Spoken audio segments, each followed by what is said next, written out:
is really about education, educating yourself, seeking out the knowledge, seeking out conversation from people that maybe you can gain the knowledge from too. Hey, you've been through this. What did you do? Tulsa Talks is the podcast that is inspiring people to have everyday meaningful conversations to gain perspective and help the world.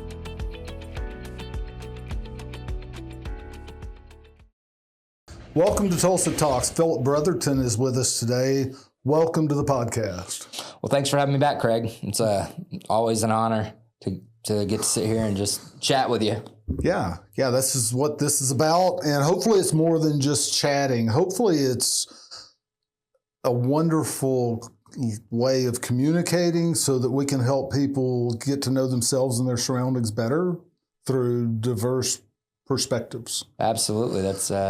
I think that's what communication's about, is diving deeper into knowledge of each other, surroundings, what people are about, because I mean that's really what it is, to live in community and in fellowship is just more or less to, come alongside one another and be able to talk and conversate and kind of find out where we meet and where we can help each other. Yeah, we say everyone can know they are one piece of the complete piece to have complete peace. Knowing where they align inside themselves instead of fighting themselves and living that great adventure that they've been sent to live. What is happening with your sober living house? So the sober living house, yes, we touched on that last time I was here. House 2517. It's running. I've got one guy right now, but it's only 6 beds, but it's got to start with one, So how did you find that individual, and how did you qualify them as a reasonably good fit? Well, so I have more or less a list of requirements that and these are things that people coming out of more of a year-long program such as Teen Challenge, Hope Center, John 3:16, like those types of programs. They're things that they should already be doing, like being active in Celebrate Recovery or AA, going to a couple meetings a week. Outside of that, like we'll also have a house meeting once a week. Actively involved in church, actively also have an active sponsor that they're working their program with. What does the sponsor look like? The sponsor looks like that's just an accountability partner. You know what I mean? And for me, that's someone that person that's interested in living at the house will be like, hey, Craig is my sponsor. Okay, let me get Craig's number. And so then I'll literally be like, get the number, give you a call and be like, hey, Johnny's interested in living in house 2517. He tells me you're his sponsor. How long have you been a sponsor? How do you think, what do you think? What do you think about Johnny? Where do you think he's at? This is what I see. What do you see? And, and it's just kind of a natural conversation because it takes a village. Just like with anything, it takes a village to get from point A to point B, and it's never done alone. Just like in, as we walk this Christian life, it's always in fellowship, some sort of fellowship. So, and that's just the starting off point, and then it's just like volunteering back at the Hope Center 1 hour a week, because that's kind of the model that we're doing is disciples making disciples, what I mean, is what it is. And people don't think about it like that necessarily in that like sense, but that's the life we're living because we've devoted our lives to Christ. We've given our lives to Christ. And then it's like, and then what's our job is to spread the word, spread the good news of Jesus Christ and our, what he's done in our lives. And so, we were made a disciple, and then it's about us like transferring that knowledge to the next. Have you learned anything through making disciples? And have you done that much? Before I moved back to Tulsa, I was the Dean of Men at Adult and Teen Challenge of Oklahoma in Cache, Oklahoma for 2 years. and that's a 54-man long-term residency program. And so I was over all the students there. And then also we had probably a dozen or so interns, and I had some of them up underneath me. And so in the disciple making process, I've been, we'd have guys that were assigned to us that we'd sit down, meet with. Currently I'm a mentor at the Hope Center. So I have one guy right now that I meet with, and I've been doing that for a couple years now, since the Hope Center's been brought to Tulsa. So I have one guy that I currently meet with, and then it's just, mentoring and discipling. I mean, they're synonymous with one another. You know what I mean? Yeah. Some people call it mentoring, some people call it discipling. Depends the connotation, what you're doing. Yeah, it depends on if you're using secular or right. Exactly. And so I've been doing it for a while now. I mean, you have a system, you have a program, you have a platform, you have a written plan, pathway through this, somewhat guidance. So not necessarily written down guidance, but there are like tools that I've known and used, and that I can draw from, and there are written out like things that I know that if I wanted something, I can go search and find. But I have, I have men that I know I can call and ask for advice in my life, and that's just as disciple making goes. That's how it goes. We all need to have those men in our lives that we can call and for accountability, or call for guidance, or call when we're having a bad time. Like, I have them, and then, and the guy that's living in the house right now, he looks to me. And so it's just kind of one of those things where it's just like everybody's kind of looking to each other and making sure, hey, we're all rowing in the same direction. Yeah. Do you guys have a pre-screening, pre-residence evaluation? Oh yeah, I do. So I have an application, and on the application for the house, it lists, lots of stuff. It tells them, or it asks them? It asks them. It asks them to,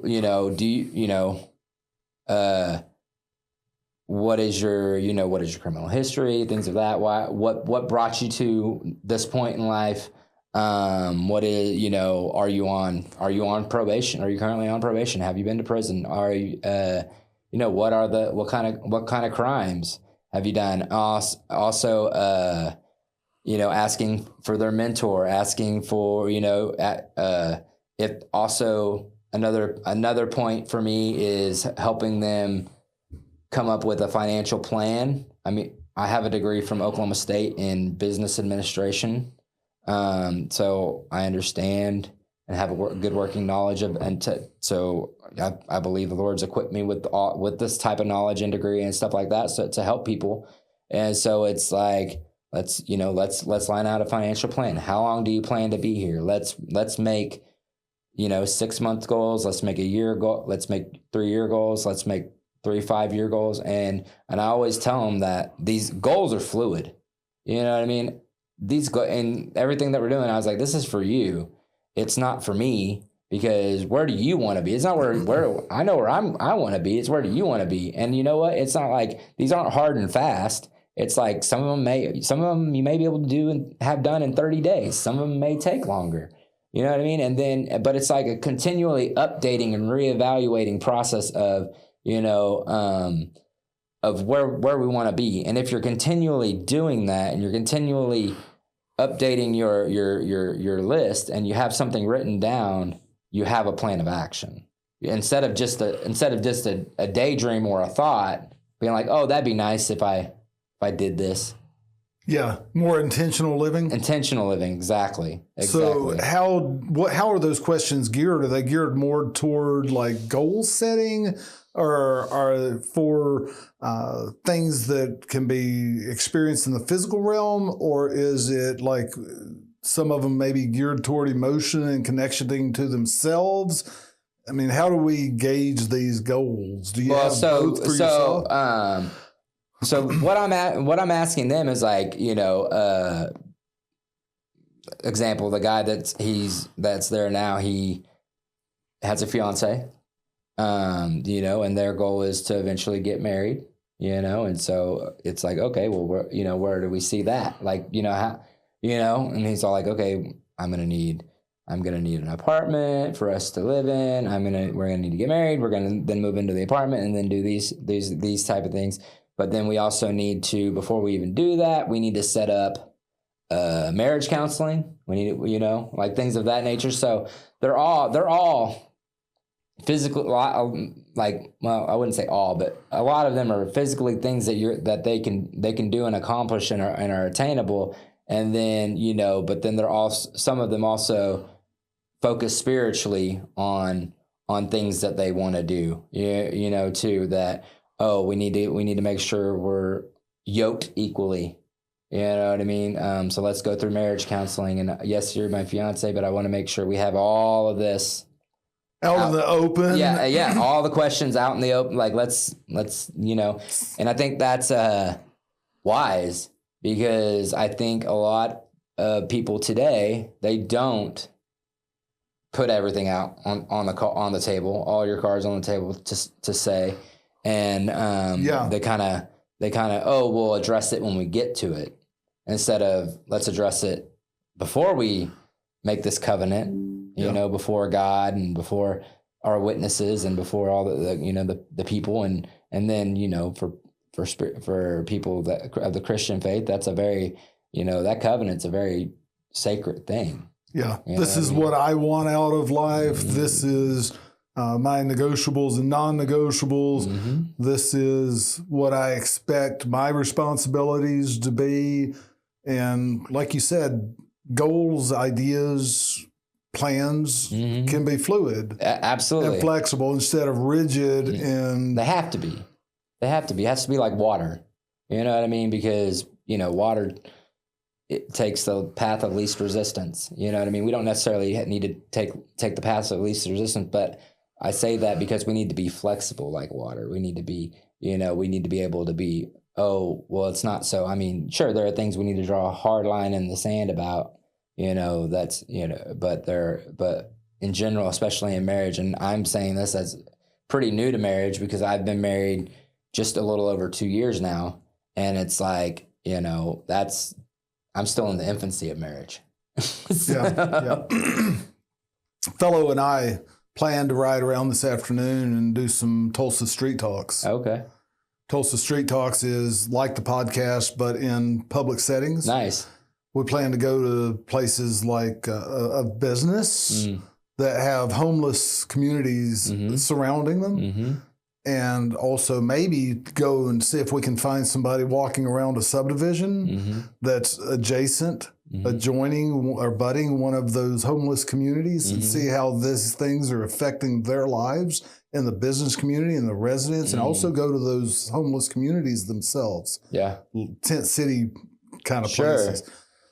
And he and I plan or are considering buying some land and putting up some tiny homes.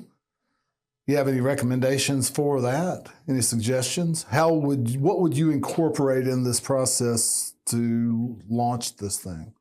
So if you're talking about that, man, I would honestly look at, the people that are putting together Eden Village. Have you heard about Eden Village out there? Yeah, 60 houses. Something like that, the tiny homes. Yeah, I go and drive by it all the time because you can see it right off when I'm going to Sand Springs. Yeah. And, and I can only imagine the hoops and the barriers and everything that you got to go through just to, you got the zoning and all of the things just to be able to, because you're gonna have to find a piece of land where you can have multiple houses, so because it's multi-generational living more or less. And how many properties can you have on, how many houses can you have on the property per square feet or whatever all that is. I personally don't know. So that in and of itself is going to be one of the first questions I would think of where can we put something like that, and where do we where do we need to fall as far as zoning? You know what I mean? With intentionality of buying a piece of land, putting multiple houses on it, bringing the utilities to property. You know, all the things that, you know, people are just like, oh well, we'll just go buy a piece of land. We'll see if we can't get Boxable to, you know, bring some houses and put them on there. But there's so much to do. Oh yeah. I was thinking more along the lines of what you do have experience with and how you might function this, as far as you were lead at Teen Challenge, you say? Yeah. Well, so I was the dean. You know what I mean? We had a director, which he, you know, Lauren Schreffler, great man, still there over the program, and then we had a director, more like there was another guy that was right next to him that was like, he oversaw all the departments, and I was the dean. So I was like the principal. I helped the kids more or less, you know, grown men, everybody over 18.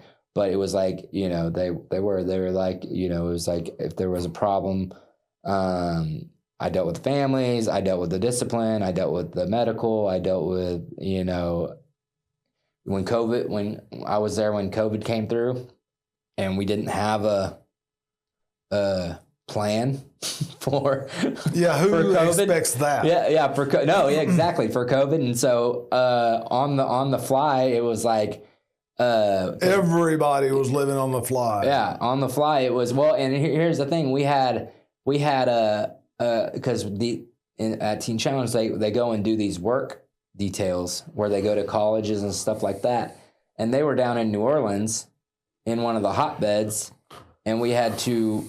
It was a group of, I can't remember, maybe say 20 to 30 guys out of the 50 that were there, and we were like, okay, so we had to plan to receive them.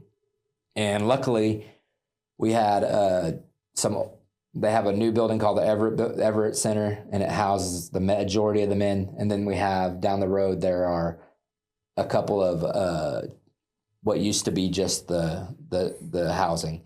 And so the upper level guys get to live down there. Well, we had to turn that into that's where they stayed. And we fenced it off, you know, at that time, because this was when it was super bad, you know, that first strain of COVID, whenever, you know, it was killing the most people. And then we had to come up with a plan to deliver the food and how we're going to do, you know what I mean? Keep everybody safe. And that was quite an undertaking. And, you know, we got it done, but it was, you know, but it was a team effort of doing it all together and planning how we're going to do this. How is this come up with, and how does this work? And, you know, they're going to arrive. Okay, well, you guys are going to drive right in and make sure you go inside, close the doors, you know? So a lot of it is with people and planning and moving forward on any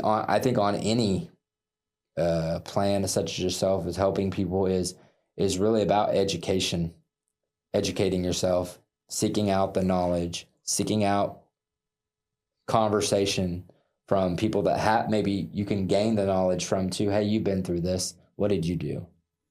You know, hey, you've walked this. How did you walk it? You know, and that's the best thing we can do, is we can have an open heart and an open mind and a couple of open ears. Yeah. That's what I'm talking to you about right now, and that's why I'm having this conversation, is because you have some background in this. Yeah. So what's the number one thing that you are trying to instill in your house as far as your focus? Well, first and foremost, focus is Jesus Christ. You know. So you require people to be Christians? I mean, we're a faith. I'm not going to say you don't have, but that you have to be anything. But we're first and foremost a faith-based place to live. So a Muslim comes to your place. If he wants to live there, he can live there. But one of the requirements is we're going to church. So can you meet the requirements? You know what I mean? Like, are you open to going to a Christian church? I'd go to the synagogue with you, the mosque. Yeah. Yeah. I plan to go to a mosque probably next Friday. Yeah. And do a Tulsa Street Talk.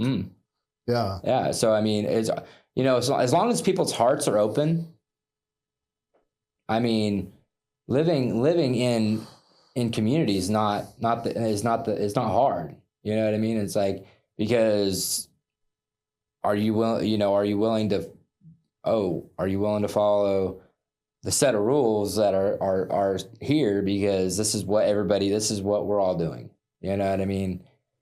If not, like, okay, that's great. Tulsa's a big town.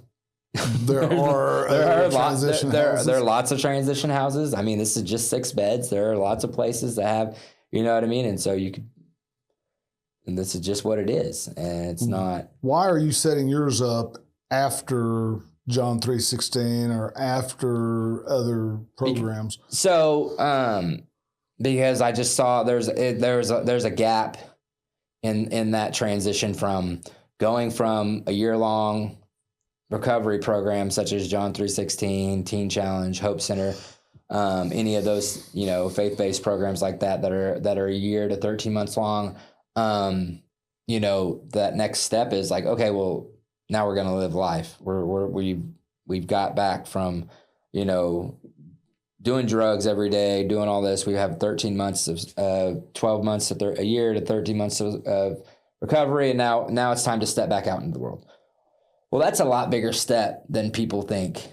Because, some of these guys, they've never held down a steady job.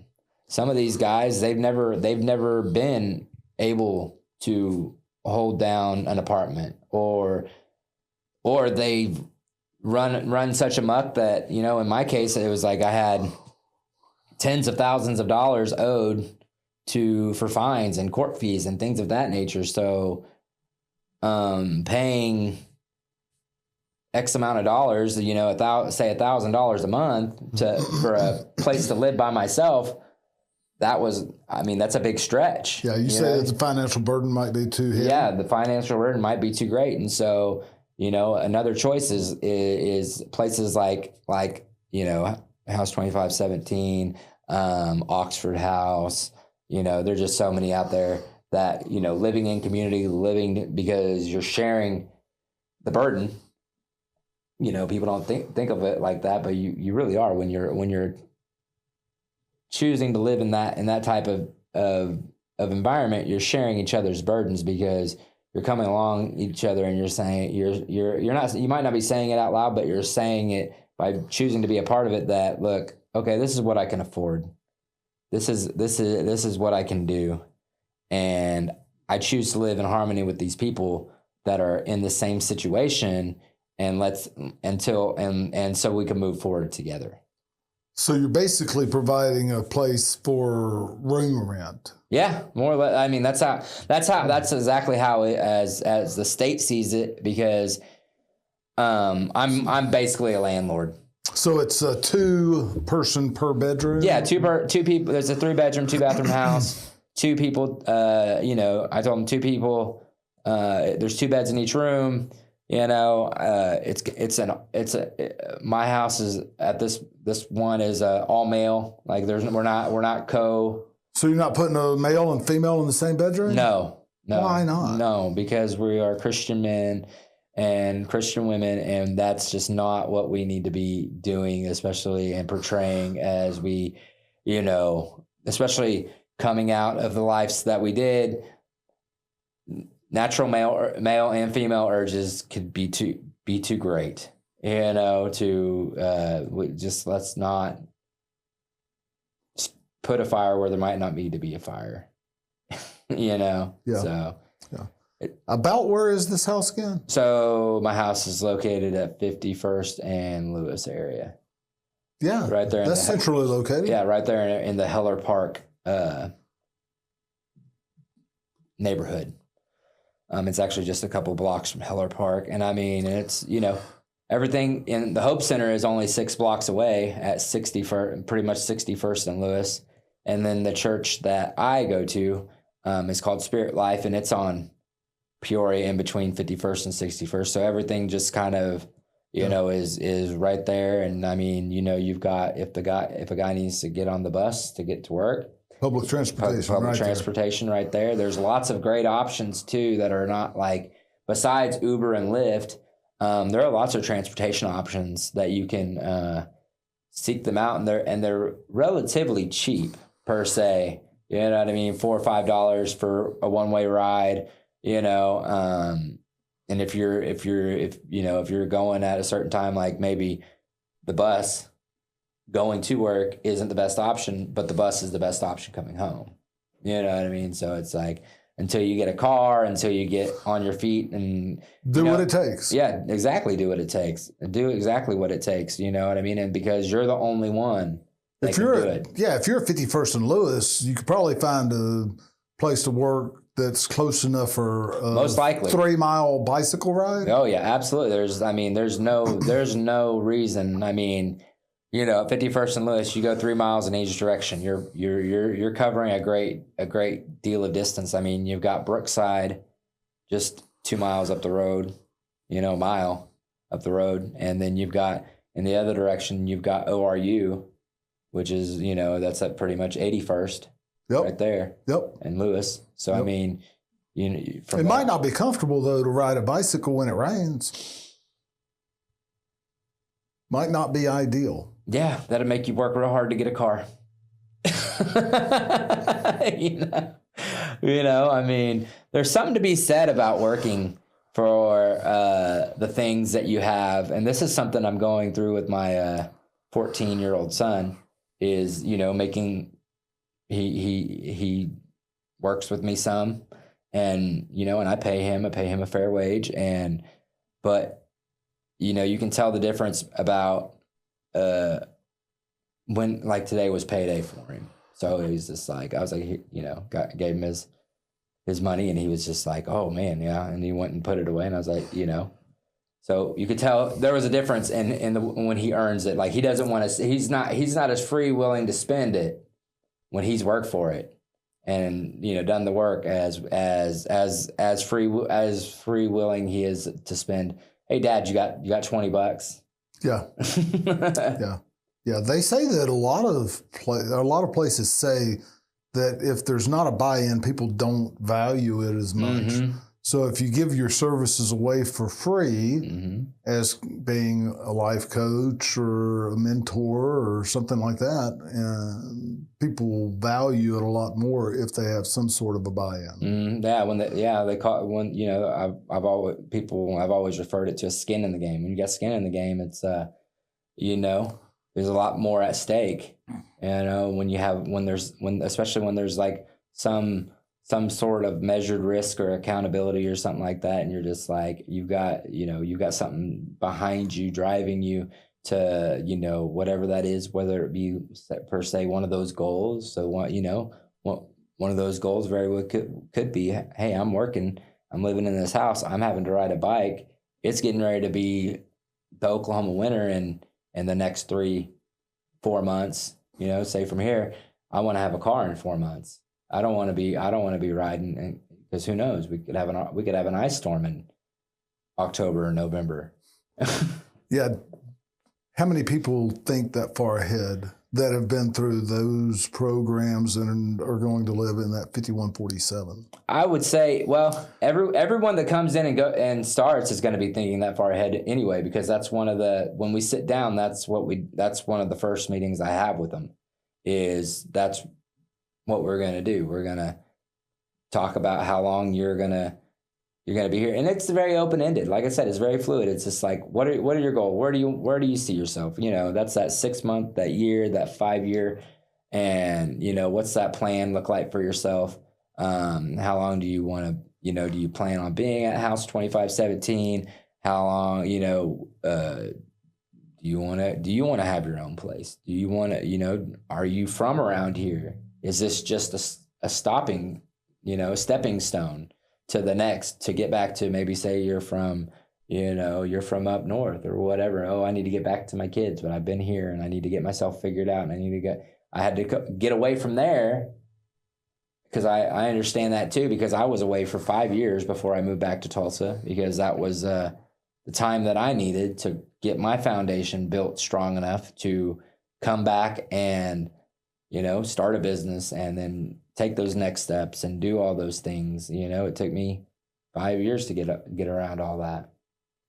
Could it have been a faster process? No, I don't think so. Because in that 5 years, I also, I went through Teen Challenge. I went to prison, got out of prison, and then, went back, worked at Teen Challenge and was there. And, my dad died from COVID in 2020, left me an inheritance, which I was very blessed. I never, he always told me that don't count on me for anything. You know what I mean? And he left me with more than I could have asked, and it helped me get me on my feet, helped me start my business, helped me put a down payment on a house and things of that nature. And so I'm very blessed in that regard. And I knew at that time that it was all like, okay, I need to be back near my son, who was living here in Jinx and was 10 years old at the time. And I'm like, look, he's coming into this time when he's going to become a man. And he really that's when boys need their father, at that time is, these ages from they need them all the time, but critically need them from when they, 10 years old up until 18 and, really 16, because by the time they start driving, it's like, if you haven't instilled good morals and values, they're not going to, it's really hard to get it going then. Yeah, because they're not going to spend as much time with dad as they did get their quote freedom, get out there and start working more, maybe with somebody else. They don't need you for a ride. They've got, if they've got a car, they don't need you for a ride. If they've got, by the time they're 16, it's I think there's some statistic that by the time they're I think it's 12 or 13, that you've spent 80 or 90% of the time that you're going to spend with your kid for the rest of their life. Because you got to think, once we get older and once you're okay, we're 18 and we move out, when do you see your parents? Holiday? Unless you live in the same town, holidays, you may communicate with them, but actually seeing and spending time with them and it dwindles down to very, very, very, very, very short. Talking about spending time with dad and the importance of spending time with your father, what percentage of these people that you're potentially having come through 2157 and people that you see going through John 3:16, what was their relationship? Did they have a good relationship with their dad? Majority of them come from broken home. You know what I mean? A vast majority. I would say over 90%. You know what I mean? And that's just what it is. And, for me, it wasn't that I came from a broken home. My parents divorced when I was 11. Then my mom remarried. And I'm very blessed to have a stepfather, a good Christian man. My dad was a Christian as well, but it was just, for me, it was my own choices of I'm going to do what I want. You know what I mean? And I've had people tell me, tell me I'm quite the conundrum, because they're like, look, you're college educated and you did a lot of these things. And and I was getting in trouble while I was in college and things of that nature. You know what I mean? You're not making, you're just not making wise choices. And that was, nobody's fault but my own. And so, but the vast majority of people coming through House 2517 or coming through Teen Challenge or the Hope Center or John 3:16, any of the places like that, the relationship with dad is not a strong one. And that's where the relationship with Christ comes in. And it's just look, we've got to build this foundation. You know, we've got to build this relationship, and then healing starts taking place. And then, because whether we want to admit it or even address it, you know, a lot of times we have bitterness and we have resentment and we have things of that nature that we don't really want to call it that, but that's what it is. You know, why? So that bitterness and resentment can destroy the person that has that bitterness and resentment. Absolutely, each from the inside out, and that's why you may act out in certain ways, and people may not see it as acting out. But when you're doing drugs every day, you're acting out. It's escapism.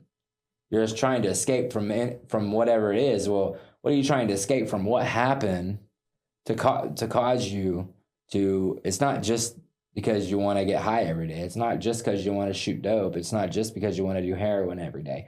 What is it that's inside you that you are unwilling to address?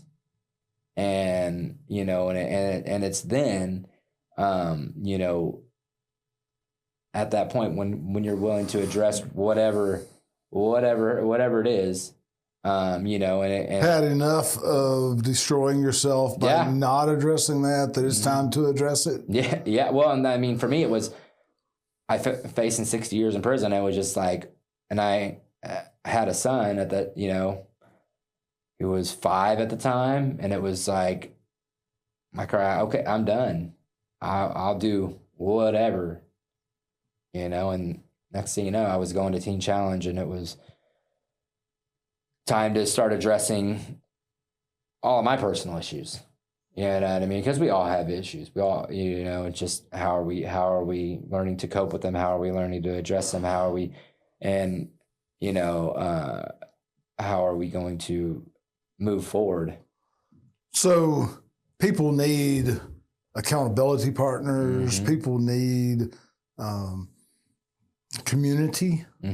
And what level of interaction do you plan to have with these people at 2157?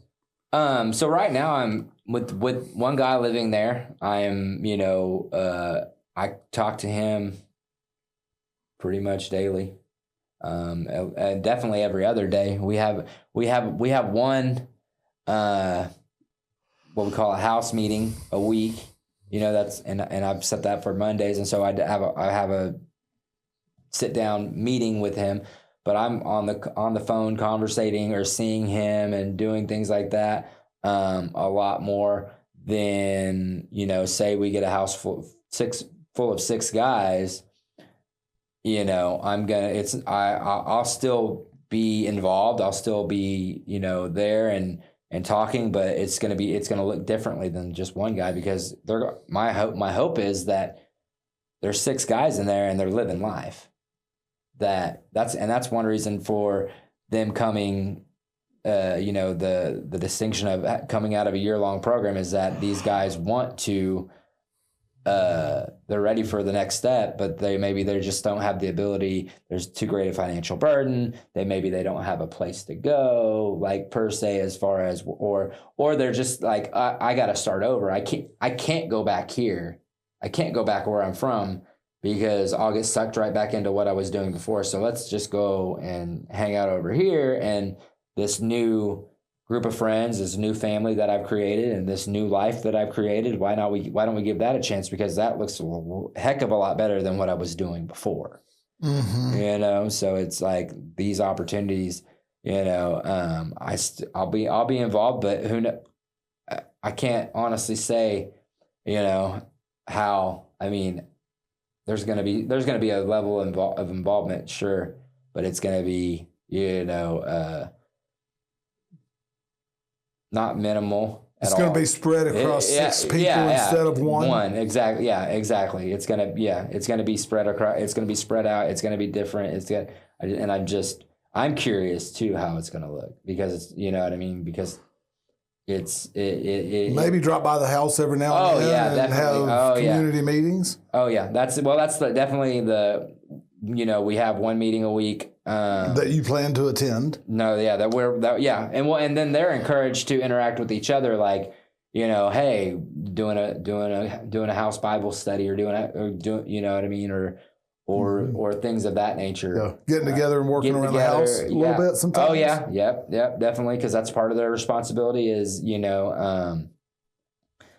keeping up the house. I mean, mowing the lawn, making sure it's going to be all orderly as far as, making sure that everybody is cleanliness and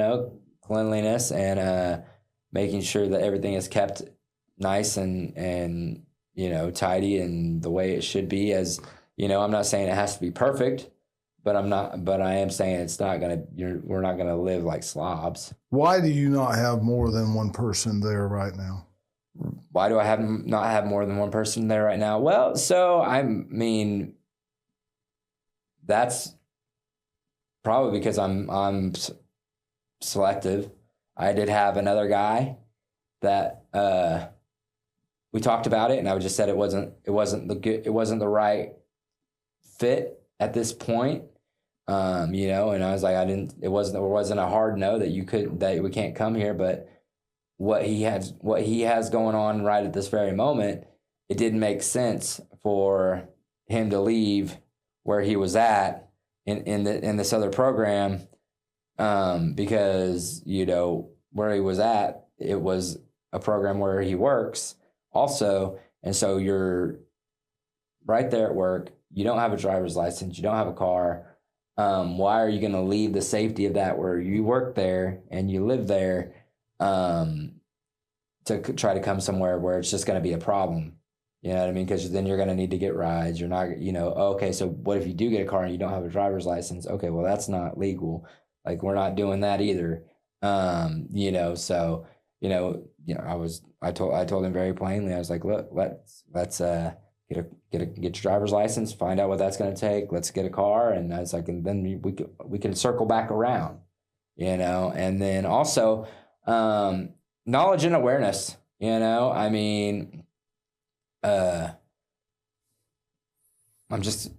been praying, and I know God's going to send the right men. And what happens if you get the wrong man in there? That's one of the things that I think about too. A lot can go wrong if you get the wrong person into these types of situations. It can upset the whole house. It can cost people their sobriety. It can, lots of bad things can transpire from having one bad apple. Rot the whole bunch. Mm-hmm. It will, and it's if you look at it, it's like if you set apple, something with mold on it next to something that's fine, the good doesn't overtake the bad. The bad always overtakes the good. You know what I mean? So what do you do whenever you see a bunch of apples and there's a rotten one and it's sitting next to a bunch of good ones? You remove it. Yeah. You don't take the good ones out of the bad. Like, say, I'm going to move this good one. You take the bad one away from the, so, that's why it's important to have very clear-cut contracts. That, and where everybody signs on the dotted line that you're going to do this, and if you do this, you can be asked to leave, and if you're unwilling to leave, then we can have you removed. Exactly. So, and that's the last thing I want to do to anybody, but giving them an opportunity, set clear guidelines. And if they don't abide by that, maybe it's time for them to not be there at that time. Yeah, exactly. Well, and it's time for them to think: Are they really on the same path that we're all on? Yeah. Are you really? Do you want to continue to go and use drugs and drink alcohol or do things like that, and party or whatever? Because that's not the life that the men that live in this house that we're doing, anymore. Yeah, sure, we've had our days and done those things, and it led us to nothing but jail and having to pay fines and things of that nature. So how do people get in touch with you? how do they get in touch with me? Well, they can, they can email me at House 2 Corinthians 5:17 at gmail.com, or they can call me at 580-716-6193. That is my cell phone number, and you can get a hold of me there, and you can, if anybody's interested in doing that, we could. It's always worth a conversation. I've had several friends say, hey, I think I know a guy. I'm like, okay, well, it's always worth a conversation. Yeah. You know what I mean? Yeah. Like give them my email, or give my phone number, and they can reach out to me. And we don't have a Facebook page yet. I'm going to work on getting a Facebook page made, and that'll be, one of the next things that I get done. Yeah, we'll have that in the descriptions, and we appreciate your input into how you would go about opening or launching My Idea, Mm-hmm. and you coming on and sharing what you're currently living through and experiencing. Your voice matters. We appreciate you coming. Thanks, Craig. We are here to help you discover or develop your passions, how you can use them, and why you exist. How can we help you help others better?